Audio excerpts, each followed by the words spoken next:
In August 1969, Hollywood was at its peak of glamour. The film industry was booming. Celebrities were larger than life. Los Angeles was the center of fame, wealth, and cultural change. The city represented success, freedom, and the promise of dreams coming true. But behind the gates of a quiet Los Angeles home, one of the most brutal crimes in American history unfolded. This is the story of Sharon Marie Tate. Sharon Tate was 26 years old. She was an actress, a rising Hollywood star, and she was 8.5 months pregnant. On the night of August 8, 1969, Sharon Tate was inside a rented home located at 10050 Cielo Drive in the hills above Los Angeles, California. The house sat in an exclusive area once owned by music producer Terry Melcher and known for privacy, security, and seclusion. By the morning of August 9, 1969, Sharon Tate would be dead. So would 4 other people. The crime would horrify the nation, shatter Hollywood's sense of safety, and become permanently linked to one of the most infamous names in American criminal history, Charles Manson. What happened that night was not random, it was not spontaneous, and it was not over quickly. The murders at 10050 Cielo Drive would come to be known as the Tate murders, a crime scene so violent and disturbing that even experienced investigators were shaken by what they found. This case would expose the dark underbelly of the late 1960s counterculture movement. It would reveal the dangerous power of manipulation, control, and blind loyalty. And it would mark the moment when the optimism of the 1960s came to a sudden and horrifying end. Sharon Tate was born January 24, 1943, but by 1969, she had become much more than a name on a birth certificate. She was a Hollywood actress gaining serious attention, a newlywed married to film director Roman Polanski, and a woman preparing to become a mother. At just 26 years old, Sharon Tate appeared to be entering the happiest chapter of her life. But on that August night in Los Angeles, the future she was preparing for would be violently taken from her. Inside the home at 10050 Cielo Drive, Sharon Tate was not alone. Also present were Jay Sebring, a well-known celebrity hairstylist, Abigail Folger, heiress to the Folger coffee fortune, Wojciech Frykowski, a writer and friend of Roman Polanski, and outside the home, Stephen Parent, an 18-year-old who had been visiting the property's caretaker. None of them would survive the night. The attackers were not burglars.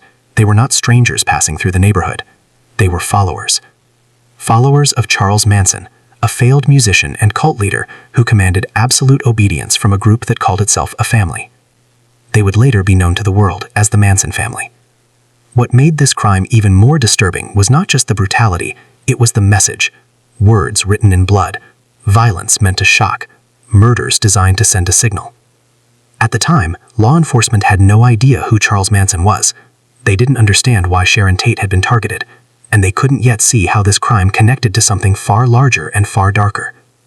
The city of Los Angeles would wake up to headlines that no one could believe. Hollywood would realize that fame and money could not buy safety, and America would begin asking a terrifying question. How could something like this happen, and who was responsible? This is not just the story of a murder. This is the story of a cultural breaking point, a moment when innocence was lost, and a crime that still haunts American history more than 5 decades later. Welcome back to Tales of the Real, where real stories are told with facts, depth, and respect. If you're interested in true crime cases that changed history, make sure to like this video, comment your thoughts, and hit the subscribe button to support the channel. Because this story is far from over. Sharon Marie Tate was born on January 24, 1943, in Dallas, Texas, during the height of World War II. From the very beginning of her life, stability was rare, not because of chaos, but because of duty. Her father, Paul James Tate, was a United States Army officer, and his military career would shape nearly every aspect of Sharon Tate's childhood. Her mother, Doris Tate, was known as deeply protective, attentive, and devoted to her daughter. Because of Paul James Tate's military assignments, Sharon Tate grew up constantly moving. The family lived in multiple states and spent time overseas, including extended periods in Italy. This meant Sharon never stayed in one place long enough to form permanent childhood roots. Instead, she learned how to adapt. Former classmates and acquaintances would later recall Sharon Tate as quiet, observant, and polite, a child who listened more than she spoke. She was not known to seek attention, even though attention often found her. From an early age, Sharon Tate stood out for her appearance. She had striking features, blonde hair, and a natural elegance that people noticed immediately. Yet those who knew her consistently emphasized that her beauty never translated into arrogance. According to friends and family, Sharon Tate was shy. She was respectful, and she was unusually kind. During her teenage years, while living in Vicenza, Italy, Sharon Tate participated in local beauty contests. In 1960, she was crowned Miss Richland, a title connected to her time in Washington state after the family returned to the United States. Despite these recognitions, Sharon Tate never described herself as confident. In interviews years later, she admitted to struggling with self-doubt and stage fright. Acting for her was not about fame, it was something she gradually grew into, encouraged by those around her. Her mother, Doris Tate, remained a constant presence throughout her life. Doris was deeply involved in Sharon's upbringing and later became one of her strongest advocates in Hollywood. Their relationship was close, built on trust, affection, and daily communication. This bond would later become one of the most heartbreaking elements of the Sharon Tate story. As Sharon Tate entered adulthood, she began exploring opportunities in film and television, but she remained grounded. People who worked with her described her as professional, punctual, and humble, not traits commonly associated with rising stars in Hollywood at the time. She was known for remembering names, for thanking crew members, for treating everyone with respect, regardless of status. Those closest to Sharon Tate repeatedly emphasized the same qualities. She was gentle, she was soft-spoken, and she was deeply empathetic. Friends said she was sensitive to the emotions of others and often put their needs before her own. This compassion would later make the circumstances of her death even more difficult for the public to comprehend. By the mid-1960s, Sharon Tate had begun transitioning from modeling and minor television roles into larger film opportunities. Yet despite her growing presence in Hollywood, she remained deeply connected to her family, especially to her mother, Doris Tate, whom she spoke with frequently. This was not a woman hardened by fame. This was not someone surrounded by enemies. This was a young woman still finding her place in the world.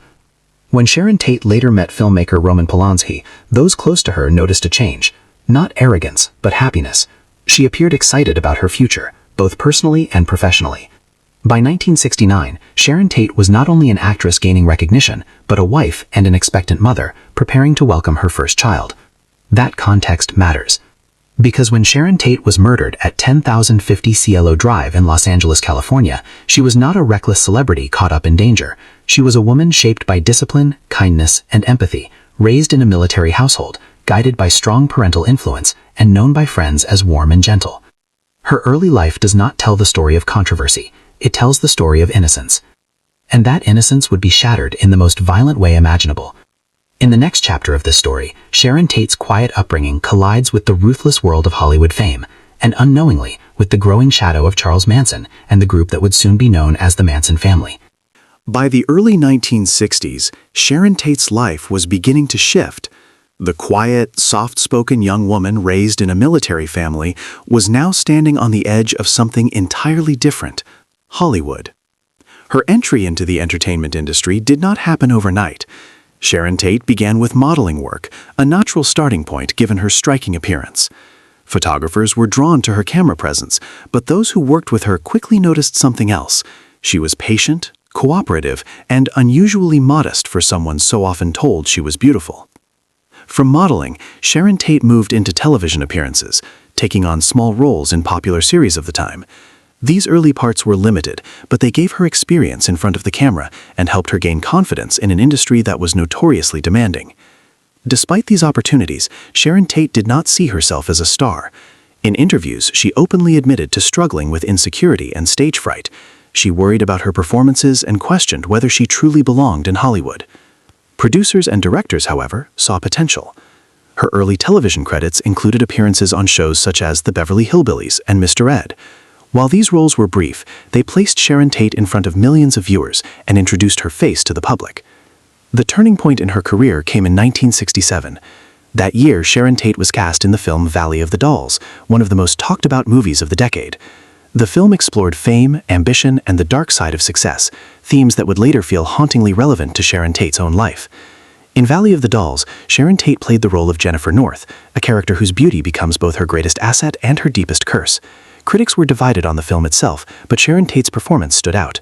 Her portrayal earned her a Golden Globe nomination for Most Promising Newcomer, a significant achievement that placed her firmly on Hollywood's radar.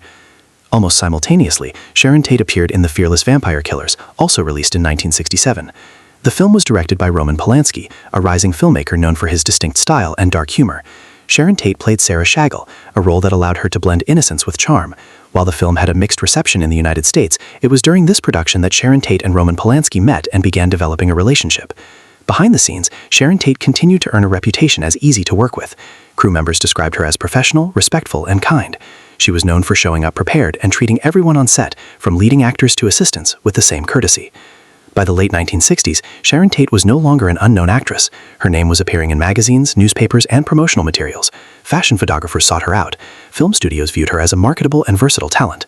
Yet, despite this growing recognition, Sharon Tate remained grounded. Friends recalled that she still preferred quiet evenings to Hollywood parties. She avoided confrontation and disliked conflict. Fame did not change her personality, it only made her more visible. As her career gained momentum, Sharon Tate's personal life was also evolving.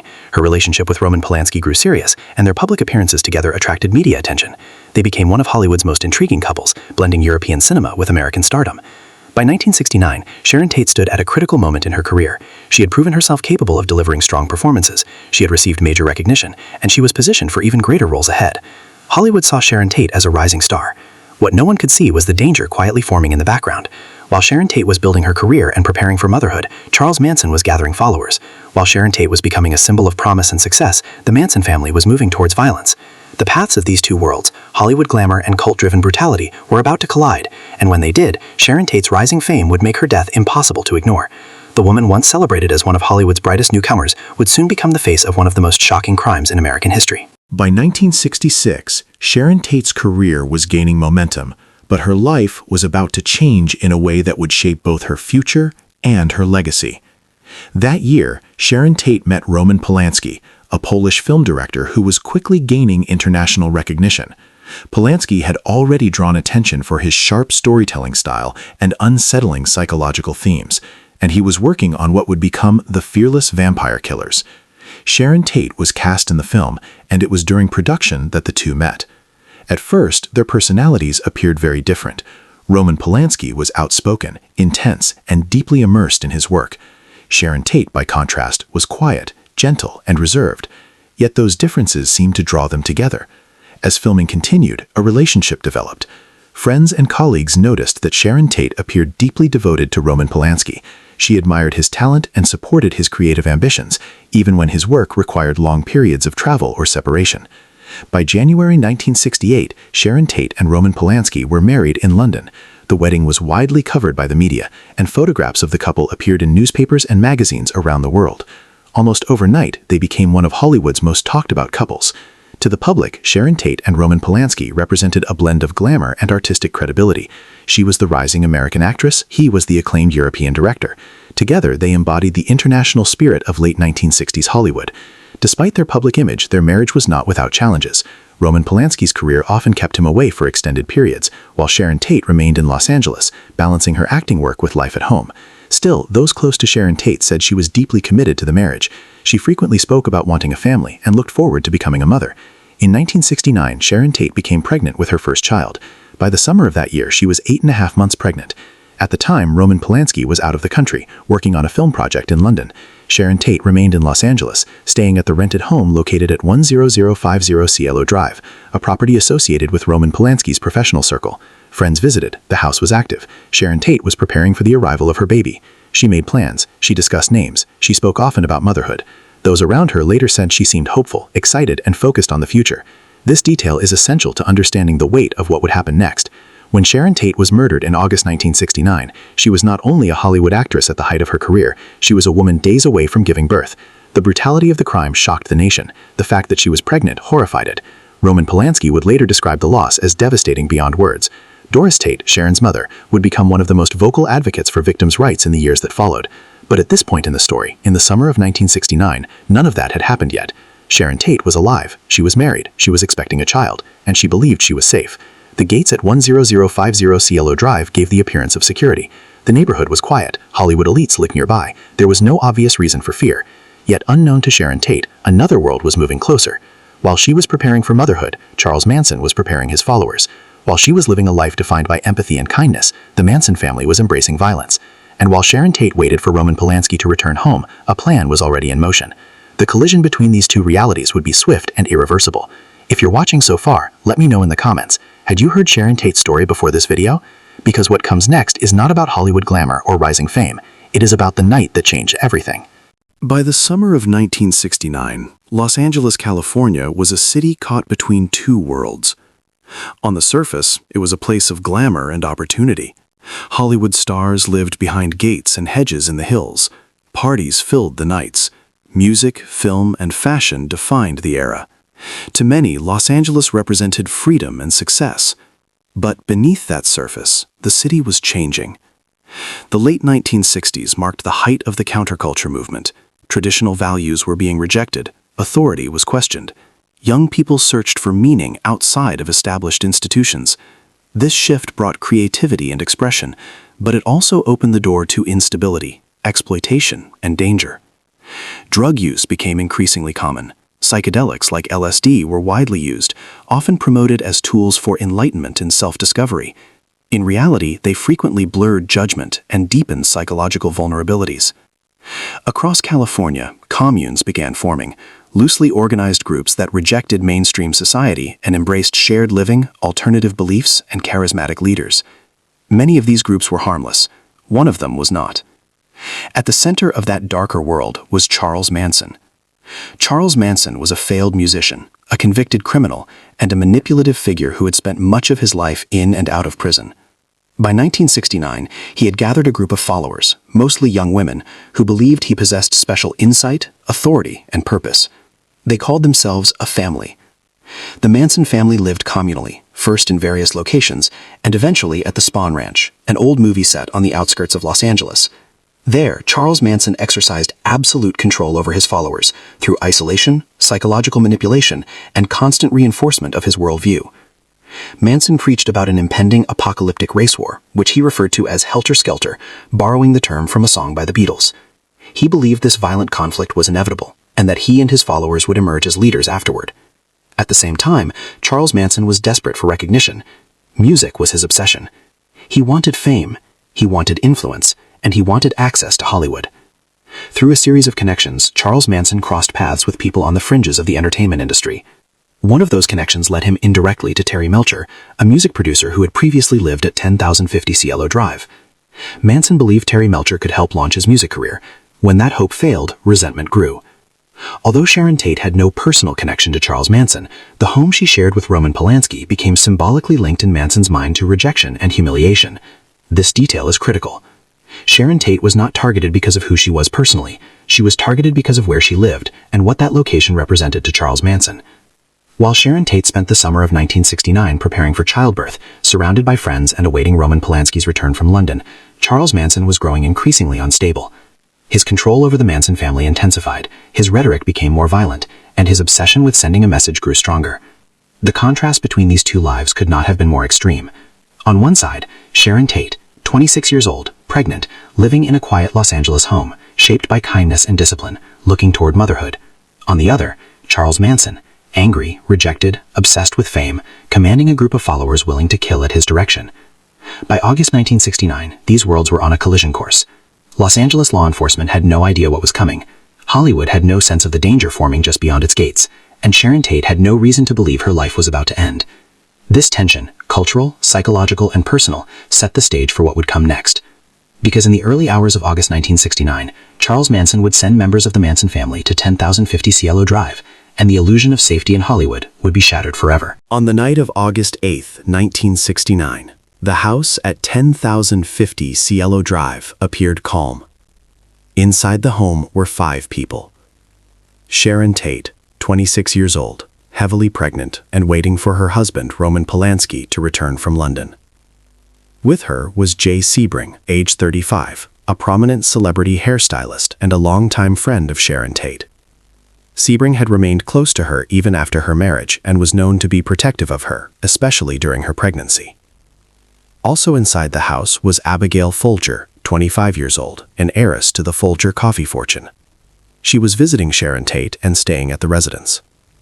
With Abigail Folger was Wojciech Frykowski, age 32, a writer and friend of Roman Polanski. Frykowski had been spending time in Los Angeles and was also staying at the home. Outside on the property near the driveway was Stephen Parent, an 18-year-old who had come to visit William Garrettson, the caretaker who lived in a guest house on the grounds. Stephen Parent was not part of Sharon Tate's social circle and had no connection to the others inside the main house. Shortly after midnight, 4 individuals arrived at the property. They were members of the Manson family. The attackers were Charles Tex Watson, Susan Atkins, Patricia Krenwinkel, Linda Kasabian, who acted as the lookout. They had been sent there by Charles Manson. Manson did not go to the house himself. Instead, he gave instructions to the group to go to 10,050 Cielo Drive and kill everyone there. According to testimony later presented in court, Charles Manson told them to make the murders as shocking and violent as possible. As the group approached the property, Tex Watson climbed a telephone pole and cut the phone line, severing communication with the outside world. As Stephen Parent was leaving the property in his car, he encountered Tex Watson near the gate. Stephen Parent was shot and killed, becoming the first victim of the night. Inside the house, Sharon Tate, Jay Sebring, Abigail Folger, and Wojciech Frykowski were unaware of what had just happened. The attackers entered the home and began a brutal assault. What followed was extreme and deliberate violence. Jay Sebring attempted to protect Sharon Tate and was killed. Wojciech Frykowski tried to escape and was attacked repeatedly before being killed. Abigail Folger managed to flee the house and run into the yard but was caught and killed. Sharon Tate was left alone. She was 8.5 months pregnant. According to court testimony, Sharon Tate cated for her life and for the life of her unborn child. She asked to be allowed to live long enough to give birth. Her pleas were ignored. Sharon Tate was killed inside the home at 10,050 Cielo Drive. After the murders, Susan Atkins used Sharon Tate's blood to write the word pig on the front door of the house. This act was meant to confuse investigators and to send a message, part of Charles Manson's belief that the killings would incite chaos. Throughout the night, Linda Kasabian remained outside, acting as a lookout. She later testified that she could hear sounds coming from the house and felt fear, but did not intervene. By the early morning hours of August 9, 1969, 5 people were dead. Sharon Tate, 26, Jay Sebring, 35, Abigail Folger, 25, Wojciech Frykowski, 32, Stephen Parent, 18. The attackers left the scene and returned to the Manson family. When the sun rose over Los Angeles that morning, the city had no idea what had happened in the hills above it. The crime scene at 10,050 Cielo Drive was unlike anything most investigators had ever seen. The violence was excessive. The message was intentional. And the victims were well-known members of Hollywood society. Within hours, news of the murders spread. Hollywood was stunned. The nation was horrified. And fear began to settle over Los Angeles. This was not just a multiple homicide. It was the moment when Hollywood realized that isolation, wealth, and fame offered no protection from violence. And it was only the beginning. Because the people responsible for these murders would strike again the very next night, and law enforcement still had no idea who they were looking for. When morning came on August 9, 1969, the silence at 10,050 Cielo Drive was broken. A housekeeper arrived at the property later that day. As she approached the home, she immediately sensed something was wrong. What she discovered inside would become one of the most infamous crime scenes in American history. Inside the house and on the surrounding grounds were the bodies of Sharon Tate, Jay Sebring, Abigail Folger, and Wojciech Frykowski. Near the driveway gate was the body of Stephen Parent. All 5 victims had been stabbed or shot multiple times. Investigators quickly realized this was not a robbery. There was no sign of forced entry. Valuables remained untouched. The level of violence far exceeded anything necessary to kill. This was deliberate. Inside the home, the scene was chaotic and horrifying. Furniture was overturned. Blood was everywhere. Evidence showed that several victims had struggled desperately to survive. Medical examiners later confirmed that Sharon Tate, Jay Sebring, Abigail Folger, and Wojciech Frykowski had suffered multiple stab wounds. Stephen Parent had been shot. One of the most disturbing elements of the crime scene was found on the front door of the house. The word pig had been written in blood.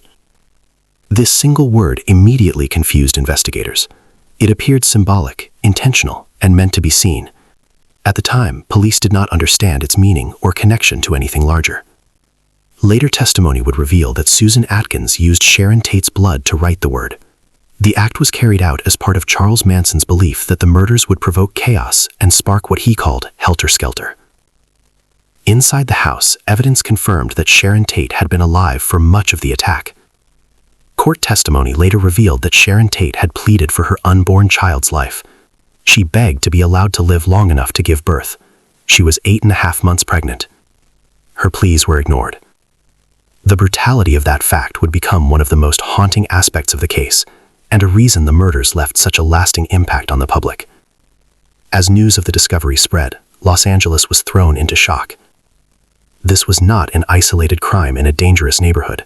This was an attack in one of the most exclusive areas of the city, a place associated with celebrities, security, and privacy. Hollywood was stunned.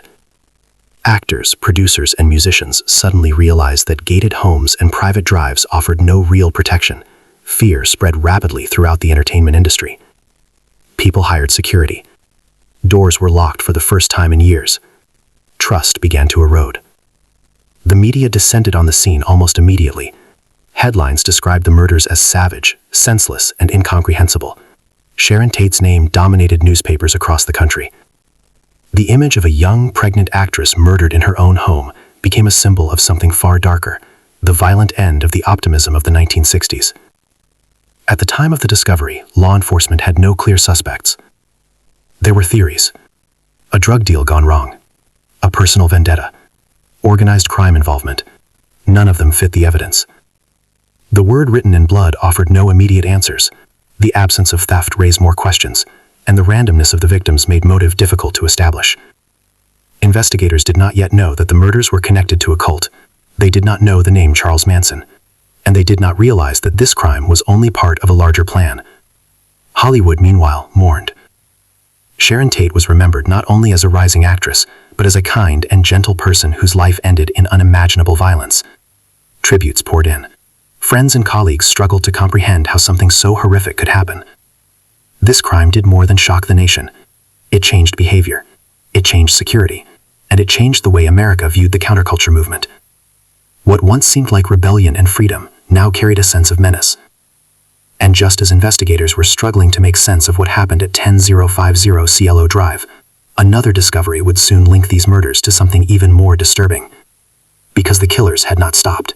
In the hours and days following the murders at 105 Cielo Drive, the Los Angeles Police Department faced a crime unlike anything it had dealt with before.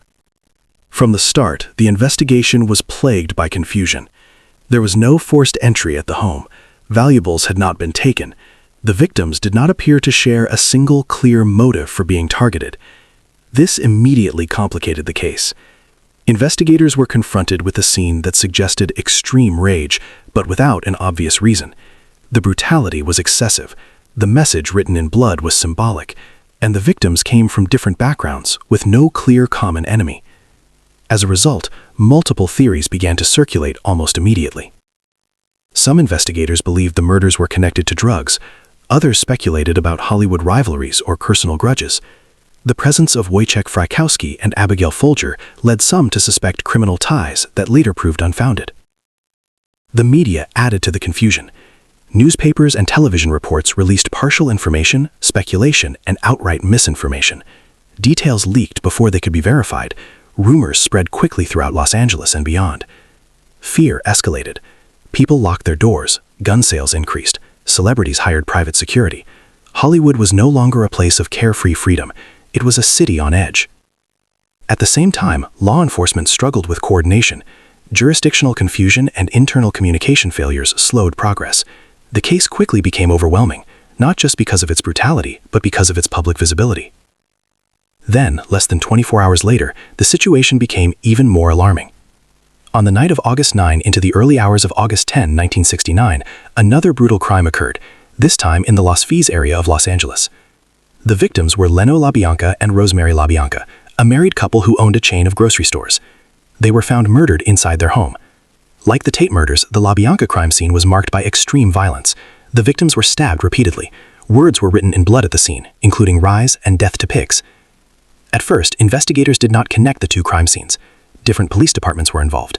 The victims had no apparent connection to Sharon Tate or the others at 105 Cielo Drive, and the motives still seemed unclear. But similarities could not be ignored. Both crime scenes showed excessive violence. Both involved messages written in blood. Both appeared designed to shock and confuse. Still, the investigations proceeded separately. Meanwhile, Charles Manson and the Manson family remained completely unknown to law enforcement. There was no profile for a cult leader manipulating followers, no understanding yet of helter-skelter, no awareness that the same group was responsible for both nights of murder. As days turned into weeks, pressure mounted. The Tate murders had become national news. The LaBianca murders added another layer of terror. Los Angeles residents feared a serial killer, or killers, still at large. Inside the LAPD, frustration grew. Leads went nowhere. Witnesses were unreliable. Evidence was misinterpreted or overlooked. The investigation stalled. What investigators did not yet realize was that the break in the case would not come from forensic evidence or traditional detective work. It would come from within the Manson family itself. Loose talk, confessions, and eventually betrayal. But at this stage, between August and October 1969, Sharon Tate's murder remained officially unsolved. Her family waited for answers, Hollywood waited for reassurance, and the public waited for someone to be held accountable. The crimes at 105 Cielo Drive and the LaBianca home would eventually be linked, and when they were, the truth would reveal a story far stranger and more disturbing than anyone had imagined. A story centered around one man, Charles Manson. By the summer of 1969, Charles Manson had established himself as the unquestioned leader of a group that would later be known as the Manson Family. Manson was a complex and deeply disturbed man, a failed musician with a criminal past who had spent years in and out of prison. His life had been marked by abandonment, instability, and repeated brushes with law enforcement. Yet, despite his personal failures, Manson possessed a remarkable ability to manipulate and control others, particularly young women who were searching for belonging, love, or purpose. Manson's influence over the family was absolute. He dictated their daily routines, controlled their access to resources, and used psychological tactics to ensure obedience. He encouraged fear of the outside world, isolation from families, and blind devotion to his personal beliefs. Central to his philosophy was the idea of an impending apocalypse. Manson became convinced that a violent race war was imminent, a conflict he called helter-skelter, borrowing the phrase from a song by the Beatles. In Manson's interpretation, helter-skelter described a chaotic war between white and black Americans. He believed that the outcome would leave his family as the ruling force after the violence subsided. In his mind, the murders he orchestrated were not random acts of cruelty. They were a strategy to accelerate the coming conflict, provoke panic, and manipulate society into chaos. Manson's obsession with fame also played a role. He desperately wanted recognition as a musician and had sought connections with the entertainment industry. He had previously attempted to get the attention of Terry Melcher, a music producer who once lived at 10,050 Cielo Drive, the house that Sharon Tate and Roman Polanski later rented. When his musical ambitions failed, his resentment festered. Though Sharon Tate herself had no personal involvement with Manson or his ambitions, her home became the symbol of what Manson perceived as rejection. It was chosen as a target precisely because it represented access to Hollywood and influence, the things he desired but could not achieve. It is important to note that Charles Manson did not physically commit the murders at 10,050 Cielo Drive. He was not inside the house during the attack. Instead, Manson acted as the orchestrator. He carefully planned the attack, giving explicit instructions to his followers, Tex Watson, Susan Atkins, Patricia Krenwinkel, and Linda Kasabian, lookout, to carry out the killings. Manson trained and motivated them to act violently, convincing them that their actions were not only justified but essential. He framed the murders as part of a larger cosmic and social plan, manipulating his followers into committing acts they might never have imagined on their own. The brutality of the attacks reflected Manson's vision. Words written in blood, excessive stabbing, and the targeting of multiple people were all intended to shock society. These actions were meant to fuel media hysteria, to destabilize law enforcement, and to sow fear throughout Los Angeles and beyond. By combining apocalyptic ideology, personal grievance, and psychological control, Charles Manson created a situation in which ordinary people, many of them young and impressionable women, became willing participants in murder. To law enforcement, the concept of a cult-driven massacre was entirely new. detectives struggled to understand the connection between the victims, the symbolism of the crime scenes, and the motivations of the perpetrators. The term helter-skelter would later become infamous, representing not just a song by the Beatles, but a blueprint for chaos and violence orchestrated by a single manipulative mind. Sharon Tate's murder, the killings of Jay Sebring, Abigail Folger, Wojciech Frykowski, and Stephen Parent, as well as the subsequent LaBianca murders, were all part of this plan, a violent execution of Manson's twisted ideology. By the time law enforcement pieced together the connection, it was clear Charles Manson had not acted alone physically, but he had created the conditions for one of the most notorious and shocking crime sprees in American history.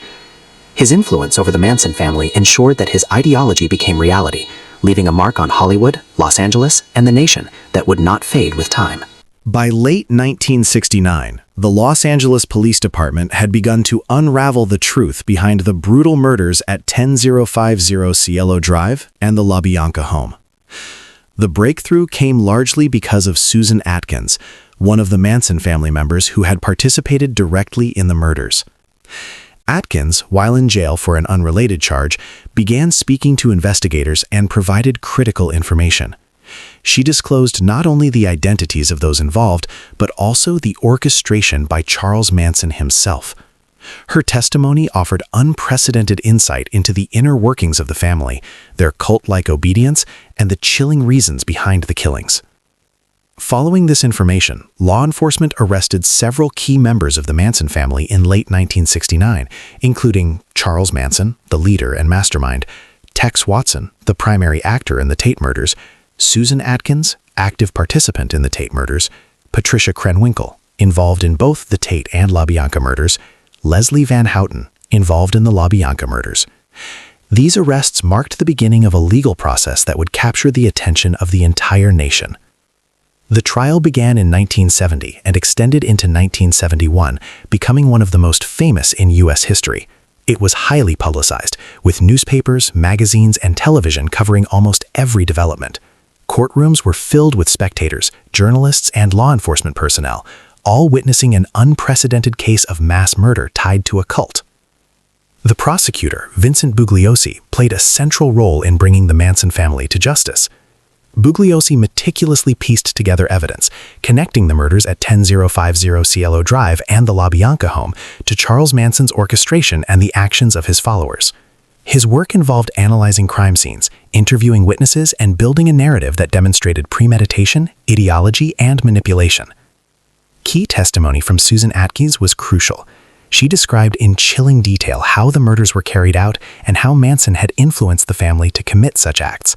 Her statements revealed the calculated nature of the crimes and confirmed that the killings were part of Manson's helter-skelter plan to incite chaos. During the trial, Charles Manson often displayed erratic behavior, speaking to the press, singing lyrics from the Beatles, and attempting to portray himself as prophetic. Despite this, the evidence presented by Vincent Bugliosi left little room for doubt regarding Manson's control over the family and the intent behind the murders. Tex Watson, Susan Atkins, Patricia Krenwinkel, and Leslie Van Houten all provided testimony and statements, either during trial proceedings or through prior interviews, which corroborated the sequence of events and the methodology of the murders. The trial did more than determine guilt or innocence. It exposed the world to the terrifying influence a single individual could have over impressionable young followers. It also revealed how ideology, manipulation, and charisma could culminate in acts of extreme violence. By August 1971, the verdicts were delivered. Charles Manson and several of his followers were convicted of first-degree murder and conspiracy to commit murder. They were initially sentenced to death, though these sentences were later commuted to life imprisonment after California temporarily abolished the death penalty. The Tate murders, the LaBianca murders, and the trial of Charles Manson and his followers have since become one of the most studied events in American criminal history. Law enforcement, psychologists, criminologists, and the media continue to analyze this case as a key example of cult influence, criminal premeditation, and the intersection of celebrity, fame, and tragedy. The story of Sharon Tate, Jay Sebring, Abigail Folger, Wojciech Frykowski, and Stephen Parent, intertwined with the manipulations of Charles Manson, remains a permanent marker in Hollywood's history, a grim reminder of how innocence, fame, and tragedy can collide in the most horrifying way. If you enjoy long-form true crime breakdowns, subscribe to Tales of the Real so you don't miss future cases. After a long and highly publicized trial that captivated the nation, the moment of reckoning finally arrived in 1971.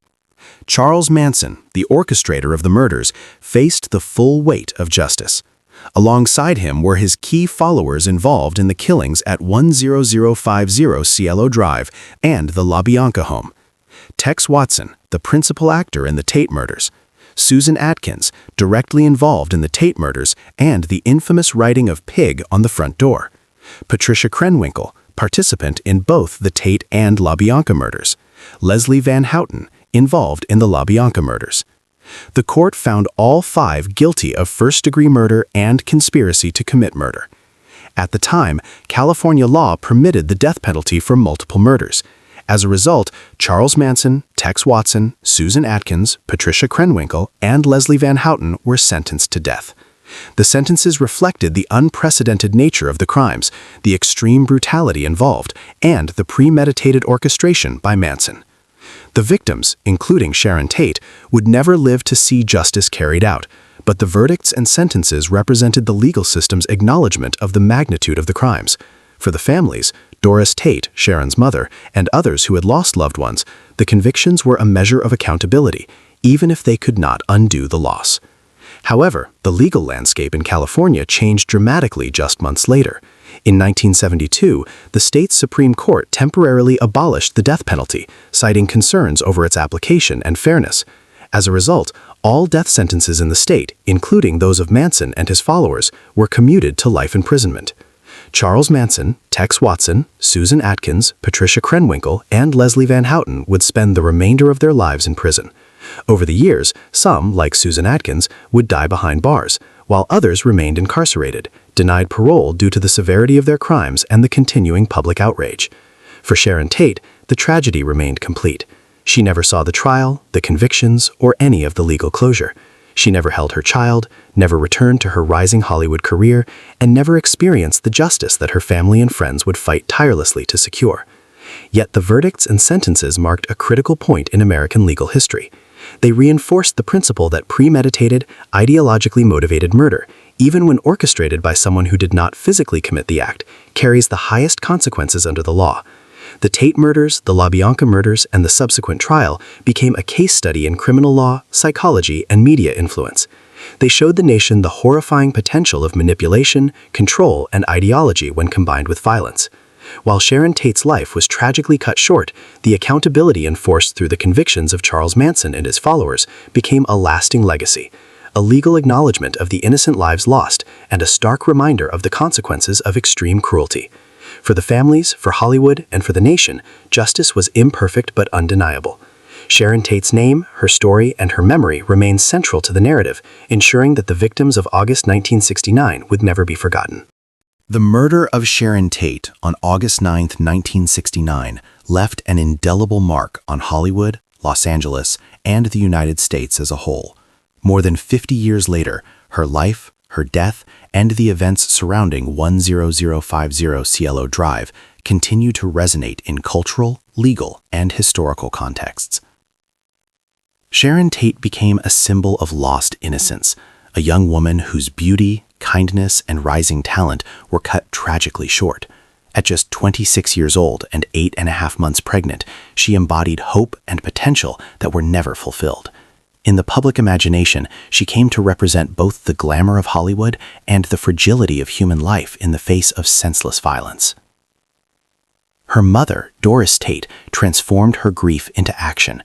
Following the murder of her daughter, Doris dedicated her life to victims' rights advocacy.